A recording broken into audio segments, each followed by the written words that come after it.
Hello everyone, welcome to the channel Agriculum, and today we will study the fundamentals of horticulture, and the topics that are covering in today's lecture is soil and climate requirements for all the horticulture crops.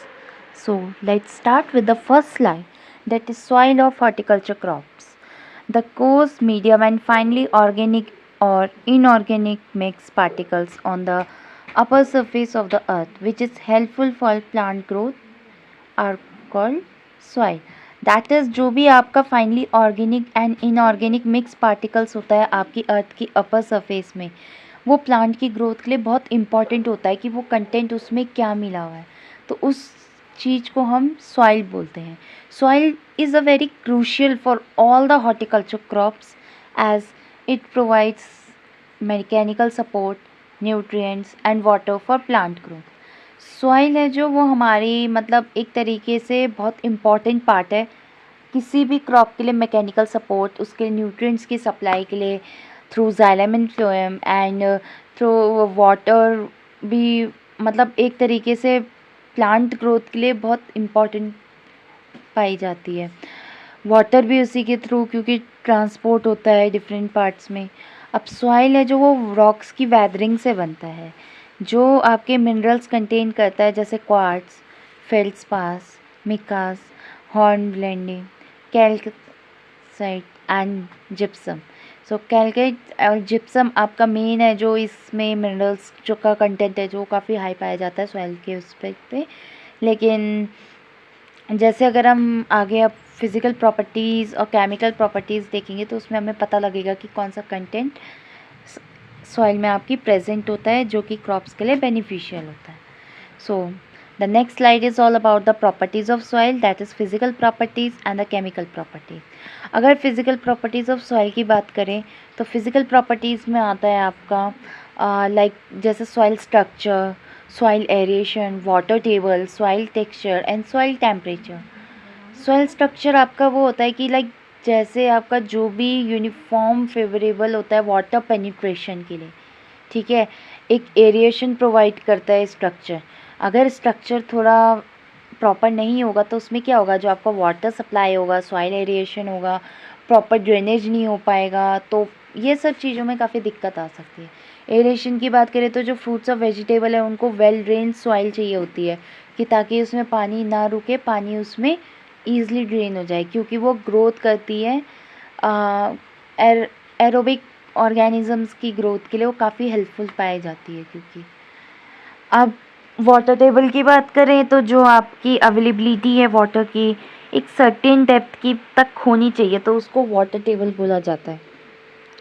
Soil texture की बात करें तो जो भी आपके horticulture crops है वो generally एक मीडियम टेक्सचर सॉइल ही चाहते हैं, तो फाइन और कोर्स टेक्सचर सॉइल होती है जो वो अवॉइड कर दी जाती है. सॉइल टेम्परेचर की बात करें तो ये रेंज करता है आपका horticulture crops around 26 degree to 36 degree celsius. इतना टेम्परेचर मिनिमम एक सॉइल डिज़र्व करती है वेजिटेबल और फ्रूट क्रॉप्स की ग्रोथ के लिए. केमिकल प्रॉपर्टीज़ की बात करते हैं तो केमिकल प्रॉपर्टीज़ में soil fertility, soil reaction, soil salinity, ये चीज़ें देखी जाती हैं. सॉइल फर्टिलिटी की बात करें तो ये डिपेंड करता है आपके न्यूट्रिएंट्स की, किस तरीके के न्यूट्रिएंट्स आपके सॉइल में प्रेजेंट है. नाइट्रोजन, पोटेशियम, कैल्शियम, मैग्नीशियम, आपका सल्फ़र हो गया, ठीक है, और जो भी आपके फॉस्फोरस हो गया, ये सब आपके इम्पॉर्टेंट एलिमेंट्स होते हैं जो आपके ग्रोथ और डेवलपमेंट में इम्पॉर्टेंट होते हैं प्लांट्स में. सॉइल रिएक्शन देखा जाए तो उसमें जो पीएच है वो मोस्टली आपका 6 to 8 के बीच में ही होना चाहिए. सैलिनिटी की बात करें तो हॉर्टिकल्चर में रेफ़र किया जाता है आपके जो भी सॉल्युबल सॉल्ट्स होते हैं सॉइल में, वो एक लेवल तक होने चाहिए. अगर वो लेवल से ज़्यादा हो तो उसमें क्या होता है कि जो आपकी ग्रोथ नेगेटिवली इम्पैक्ट होता है, ग्रोथ पे, डेवलपमेंट पे, यील्ड इफ़ेक्ट करती है हॉर्टिकल्चर क्रॉप्स की. तो ये सब आपका दिक्कत हो सकता है अगर सॉइल सैलिनिटी हाई हो जाए. और जो सॉल्ट्स है वो प्राइमरी सबके कंपोस्ट किए जाते हैं सोडियम क्लोराइड, सल्फेट आयंस के, जो ओरिजिनेट होते हैं वेरियस सोर्सेज से, जैसे इरिगेशन वाटर, फर्टिलाइजर्स और जो भी आपके नेचुरल डिपॉजिट होता है, that is. Now the climate of horticulture crops. अगर क्लाइमेट देखा जाए हॉर्टिकल्चर क्रॉप्स का, तो वो आपका मोस्टली एक लॉन्ग टर्म पैटर्न और averages of the weather condition observe किया जाता है एक एक्सटेंडेड पीरियड तक। टिपिकली जैसे मान के चलिए टेम्परेचर, ह्यूमिडिटी, प्रेसिपिटेशन, विंड और एटमॉस्फेरिक प्रेशर, इन सबको जब हम मेज़र करेंगे तो तब जाके हमें एक एक्यूरेट वो मिलता है कि हाँ ये क्लाइमेट सुटेबल है। Now the next slide is the key elements of climate. अगर की एलिमेंट्स ऑफ क्लाइमेट की बात करें तो temperature, precipitation, humidity, wind, sunlight, ये हमारे इंपॉर्टेंट पाए जाते हैं। टेम्परेचर में देखा जाए एक रीजन के अकॉर्डिंग जो टेम्परेचर होना चाहिए वो एवरेज रेंज का होना चाहिए। सीजनल वेरिएशंस थोड़ा कम होनी चाहिए। और जो भी आपके जैसे प्रेसिपिटेशन की बात करें तो जो आपका रेन, स्नो, ड्यू जो भी है आपका सीज़न वाइज वो अकॉर्डिंगली होना चाहिए, ओवर नहीं होना चाहिए।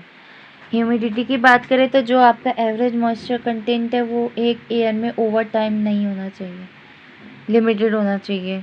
जो आपकी विंड है, विंड पैटर्न्स थोड़े कम होने चाहिए, लाइक जो डायरेक्शंस होती है, स्पीड होती है, क्योंकि अगर जो कोई मतलब स्मॉल श्रब्स साइज़ के ही होती है मोस्टली, तो वो क्या होता है अगर तेज़ आंधी तूफान आया तो उससे क्या होता है वो इधर उधर गिर जाती है। उससे क्या होगा, आपकी जो वेजिटेटिव ग्रोथ है या फ्रूट की ग्रोथ है वो कम हो जाएगी।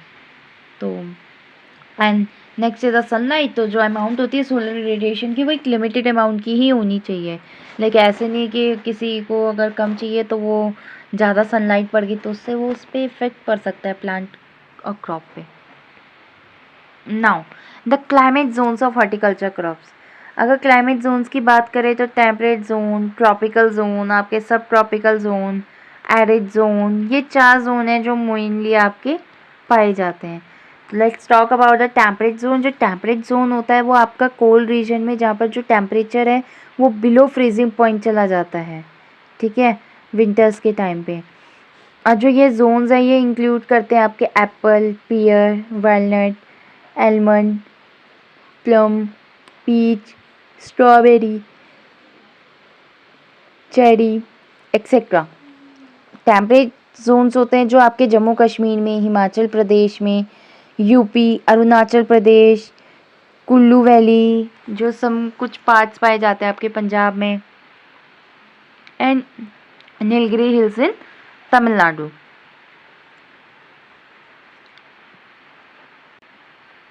Now the next is tropical zone.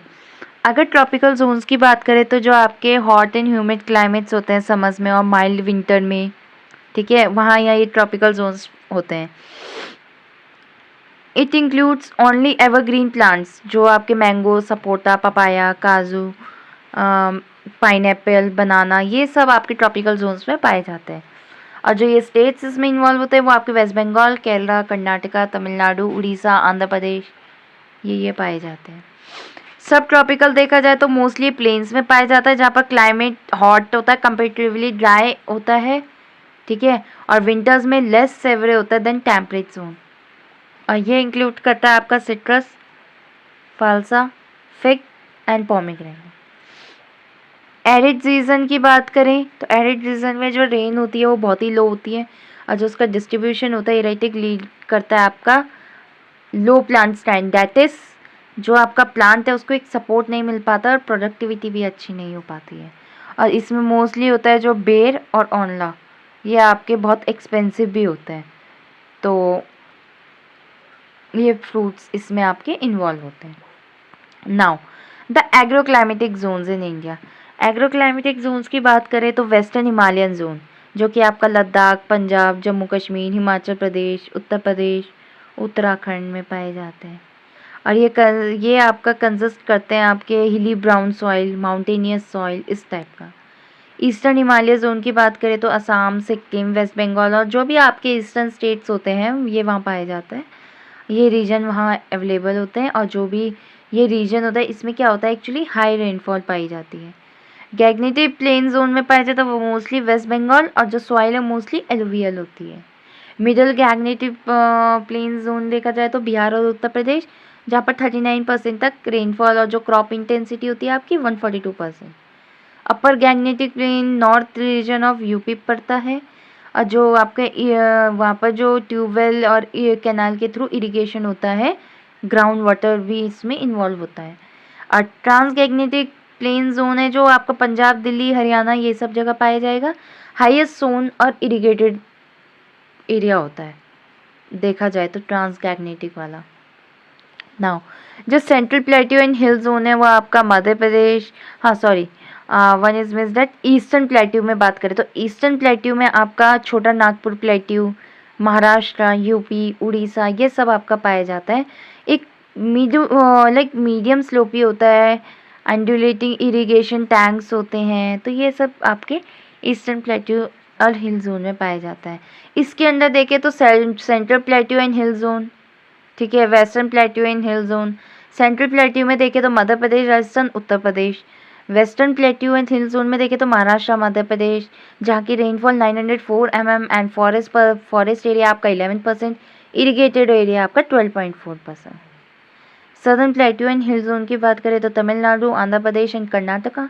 Typically यहाँ पर आपका सेमी एरिड जोन पाया जाता है और जो ड्राईलैंड फार्मिंग होती है वो 81% होती है।